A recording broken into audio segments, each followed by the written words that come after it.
is that I want to rescue it. I want to return journalism to, telling the truth, speaking truth to power, revealing things that somebody somewhere doesn't want you to know. I want journalism to go back to that and away from progressive virtue signaling, because this stuff is dangerous. And these people are in the Cold War. The Soviets used to call lefties useful idiots. Well, the forces of radical Islam, or as I would put it, Islam.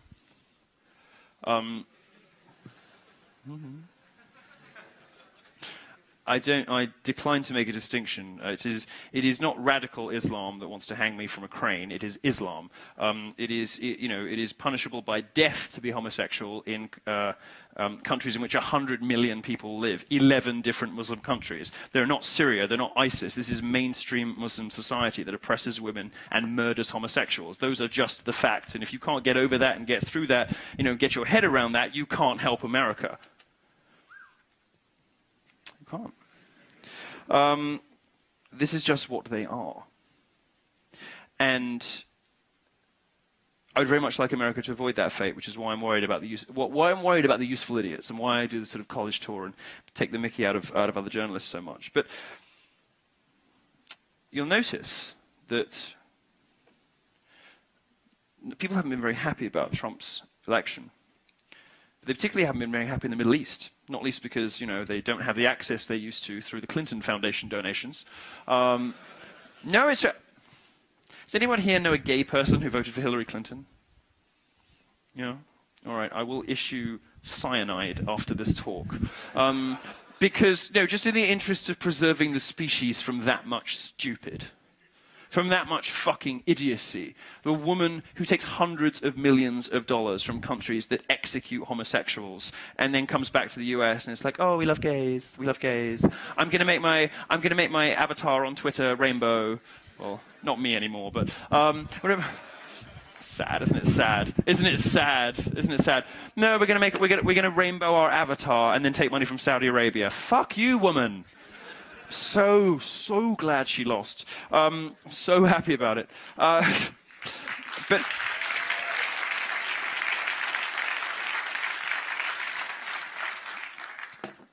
anyway, look, the point I'm trying to make is Middle East isn't very happy about Donald Trump winning because it knows that he means business. It knows that Republican in the White House is the worst possible news for radical Islam, or as I like to call it, Islam. I don't get tired of that joke. You're going to hear it a lot. Because you don't bite the hand that feeds you, which is why Muslims never threaten Muslims never threaten Democrats. All right, you're not going to love everything Trump does. This is going to be news. This is going to be a horrible thing to break to you, right? He's not going to be perfect. Nor is his family going to be perfect. Did you see that news today? Ivanka wants to make her signature issue climate change. I could have killed myself. But look, no family is perfect. Trump is not going to be perfect, but that's why I call him Daddy. Because your dad's not perfect. Sometimes he makes you cringe. Sometimes you're embarrassed to bring your friends home. Late at night, he uses language you wish he wouldn't. He's not perfect, but you have a sense that if you trust him, if you listen, if you put your faith in him, then things will probably be okay because he has your back, and ultimately he knows what's best for you. Which is why I invented that nickname, which has annoyed everyone. It's the best thing I ever made up, calling Trump Daddy, because everybody, I mean, like, I don't know, 300 million people have heard of this, and it annoys all of them. All of them. They all find it annoying. But you elected him to do a couple of things. You elected him to build a wall. And I think he's going to build a wall. You elected him to fix trade, and from his call to Taiwan, I think we know how much obeisance he's going to pay to China. Of course, the progressive media are all calling it a gaffe. They're all saying it's a breach of diplomatic protocol. Good! Good! Hasn't fucking worked that well so far, has it? Oh, this is a terrible breach of protocol. Mm-hmm. That's why he's in the White House. That's what we wanted. Next story, please. things just haven't been done like this before. Yes! Anyway, hopefully, better relation. And finally, the thing I care most about, the thing that's most pertinent to you, is Donald Trump, just by being Trump, represents an existential threat to political correctness. He is going to smash political correctness. He's going to smash safe space and trigger warning culture and liberate universities again, I am sure, from this oppressive culture that you are all living through. The days when fat faggots like Daniel Brewster could reign supreme on campus, free from consequence, I hope are coming to an end. And I have a thought about this. My proposal for this, which I think is good, is, you know, Title IX letter, which has done so much to destroy gender relations in college. Very badly drafted and badly implemented letter sent by the Department of Education, which basically said anything you ever do could, even by mental social justice warriors, be interpreted as not being fair to both sexes, will pull your federal funding. So every college dean president in the country goes, oh my God, because it's the only thing they care about is the sound of pocketbooks closing. You know, they don't give a shit about your education, but the idea they might not be able to build a new tennis court is a problem for them. They all went apeshit. They went loco. They went retarded. Well, I quite like, and I'm going to see if I can advocate for this over the next couple of months, I would like to see a commitment to ideological diversity. Because it seems to me that skin color, sexuality, gender, all this kind of stuff has been relatively well catered for over the last 30 years in American higher education. The one kind of diversity that progressives don't like is ideological, political. How about we suggest to colleges, gently, delicately, in a letter that starts, "Dear colleague," how about we start suggesting to universities that if they don't give you libertarian, Republican, conservative speakers at roughly the same volumes that they force feed you these odious, talentless, ugly, miserable feminist cunts, that they might lose a bit of funding. Be a smart idea, right? And people like Daniel Brewster, who discriminate on the basis of political ideology, they just lose their tenure. I want to talk to you about one more thing, and then we're going to go into a Q&A, because I'm still feeling very guilty about starting late, and I want to get you all to get the opportunity to ask me something, unlike those spineless weasels. Given the opportunity, see, isn't it amazing? Like, they just don't think. They don't think. So I'm in the audience, and there's this guy out there I don't like very much, and I'm kind of like pissed because he's doing this sort of lecture, you know, sort of like, why can't, you know, there's no opportunity to respond. He's not, you know, because this is one of the things they do, like progressives, they'll say, well, you can come, but you have to debate, you can't just give a talk, because if you give a talk, we're kind of like giving a platform to you. As opposed to the other 364 days a year when you have liberals. Okay. So you sit there in the audience and you're thinking to yourself, I know, well, get him. This will get him. I'll wait till he's like reaching a little crescendo where he thinks he's making a really good point, and I'll be like, yo, this is about free speech. Why can't we ask you questions? You can in the Q&A. This is how lectures work. And actually, I'll just give you the opportunity now, since you're being so fucking rude. Like, let's just go for it. What's your question? Yeah, showed you.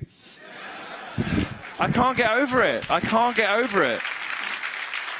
They're so stupid. They're so stupid.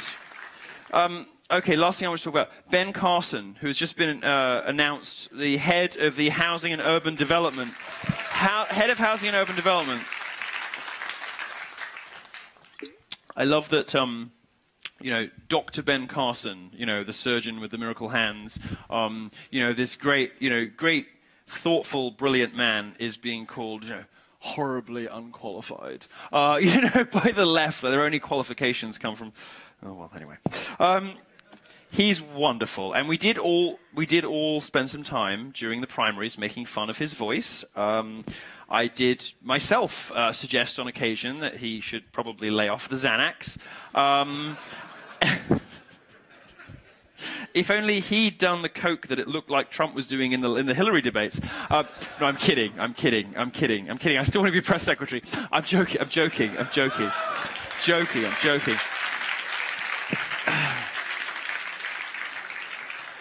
He did sound sleepy all the time, but what gets lit up on the campaign trail stays on the campaign trail.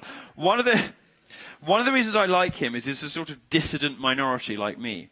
He's one of those people that just blows their minds. It's like, but how could you be black and a Republican? How could you be gay and a Republican? How could you be... And they reserve special hatred. I mean, to be honest with you, I don't get it that bad, because, you know, they know that anything they can say about me, I've said way funnier myself 6 months previously. You know, oh, what are you going to do? Oh, I sucked that blah, blah, blah, black dick. Yeah, okay. You know, how awful. He's an attention seeker. Really? Yeah. Just goes around insulting people for effect. Really? So devastating.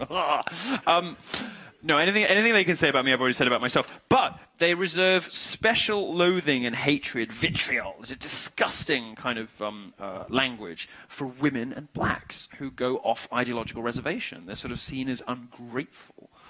In some way. If you think about the way that feminists talk about, you know, the tiny minutiae of language when it comes to how you're allowed to speak to women, you know, this sort of manspreading, mansplaining, microaggressions, looking for sexism where it doesn't exist, all these were mansplaining, all these ways in which men are supposedly sending subtle signals that, you know, this is the last remaining vestige of white male patriarchal domination, you know, sort of, oh, you're sort of imposing or whatever. These tiny ways in which they impose linguistic rules on you about how you're allowed to speak to women. But when it comes to Sarah Palin, they'll just call her a disgusting fat cunt. You know, and they just use awful, terrible language about any conservative woman. If you look, I mean, Ayn Rand, for instance, look up the way progressives speak about Ayn Rand, or Margaret Thatcher, or Michelle Bachmann, I know, or that. Do you remember that picture from some state fair? It's the one that ended her candidacy, I think, the wiener. Remember that? Big, well, it was a corn dog, wasn't it? A corn dog or something? She was like, oh. Very, very bad advice she was getting. They're such hypocrites. They're such hypocrites. But they reserve special hatred for blacks and for women who go off ideological reservation. Well, one of the points of my speaking tour, one of the things I like about Ben Carson is he just sort of explodes this myth, like great people before him, Clarence Thomas, that because you have a particular skin color or orientation, or sex, or gender, or whatever, that you have to believe certain things. Just because I like sucking dick doesn't mean I want to give you 75% of my earnings. It doesn't make any sense. And in fact, gays are natural libertarians. Of course we are. You know, why would we pay disproportionately into the tax system, as all men do, when we don't even, you know, get babies out of it? We don't get anything. I mean, what the hell do gay people get out of the tax system? Nothing. Nothing. I mean, maybe a discount on HIV meds, but it's mostly you guys getting it now, you know. Some kind of subsidization, I don't know, whatever. AZT subscriptions. But gay people don't use this stuff because this stuff is geared towards the family. So why the fuck would we want to pay for it? Makes perfect sense to me why gays be libertarians. Anyway, he explodes these ridiculous myths that if you look a certain way, you have to believe a certain thing.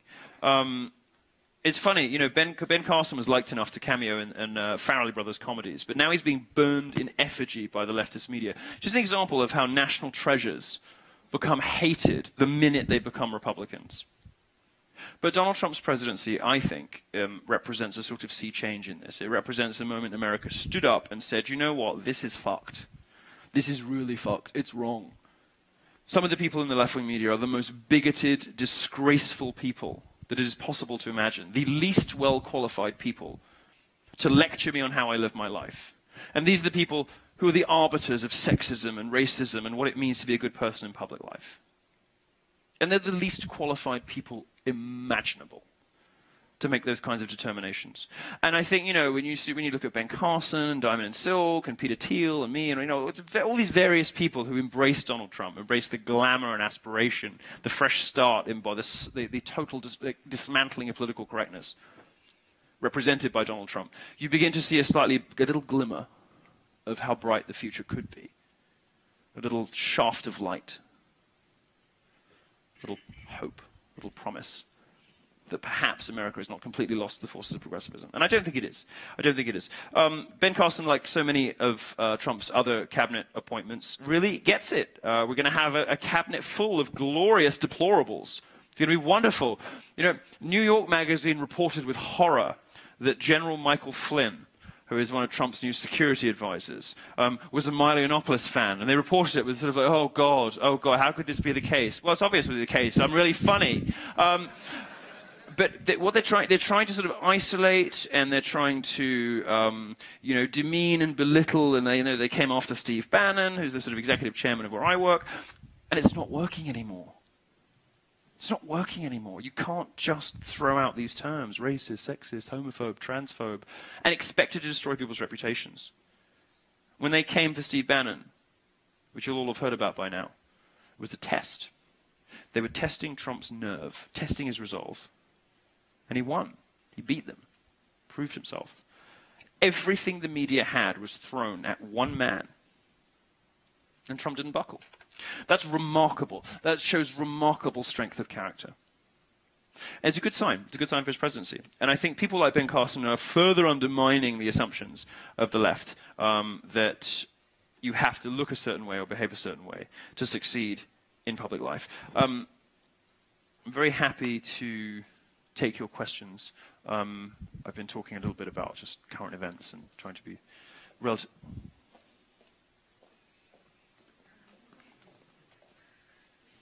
All right, this what's is working going on? now. We're taking questions from Twitter.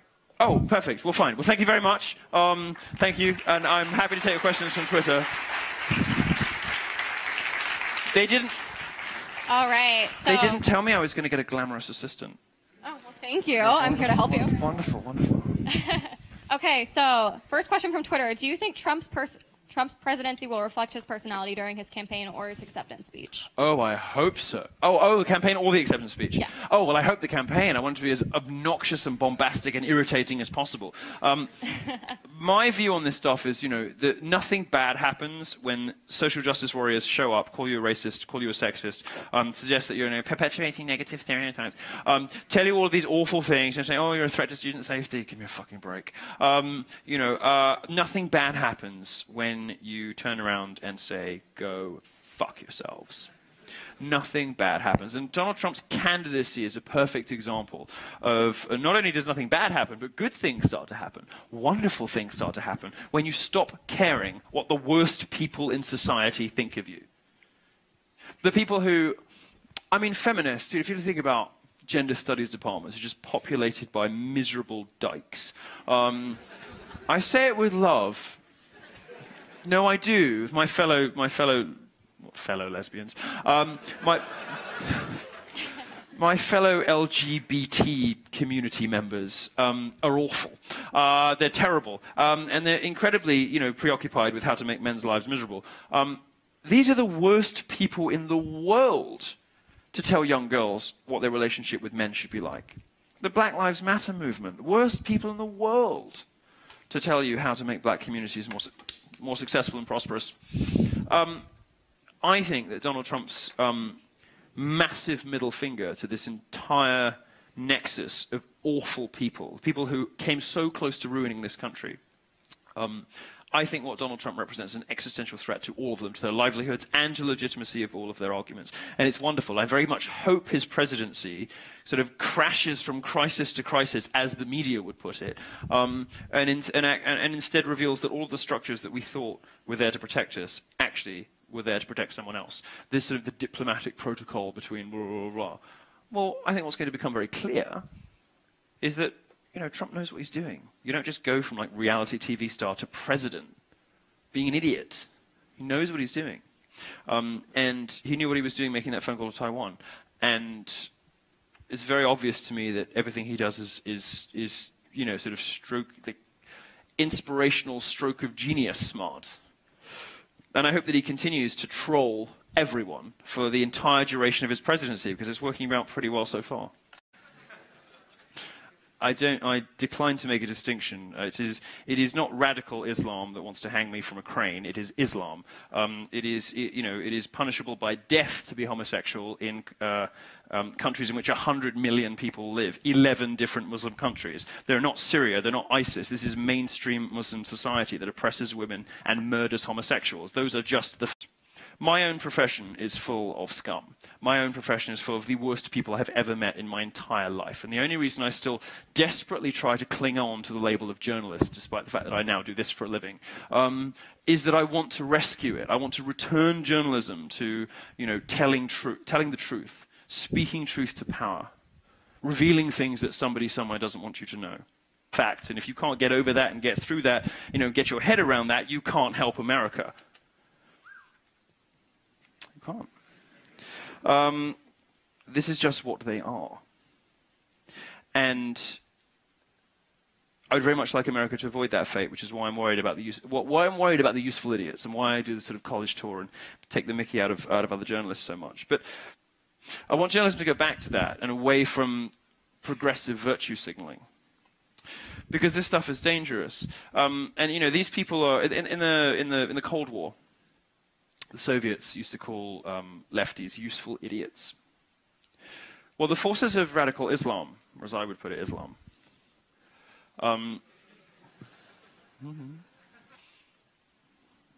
you'll notice that